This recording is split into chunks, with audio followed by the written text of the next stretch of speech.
We don't want to take people into our country that we don't want.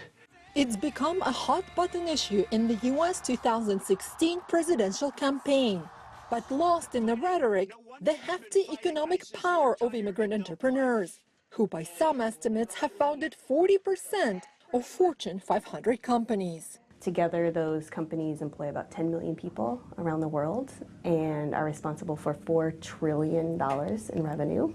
Research by the Fiscal Policy Institute also shows that while making up just 16% of the labor force, immigrants own 28% of so-called mainstream businesses, like grocery stores, barbershops, and gas stations, pumping the much-needed lifeblood into struggling post-industrial cities across the Rust Belt. I like to call this our adult line of piñatas. Dulcelandia, or Candyland, is run by a family of Mexican immigrants who now own 4 stores in Chicago specializing in Mexican sweets. My dad came over 40 years ago, and it was one of those, I'll do anything I need to be successful and to start a business.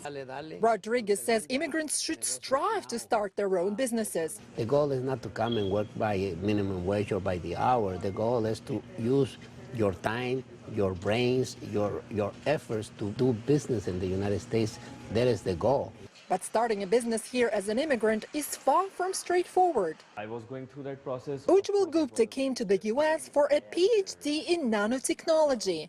His immigration status became a roadblock when he wanted to start a software business that helps students prepare for tests. Although I had a Ph.D. from the United States, where the U.S. government, taxpayers, invested more than $1 million in my Ph.D., there was no way for me to start a company.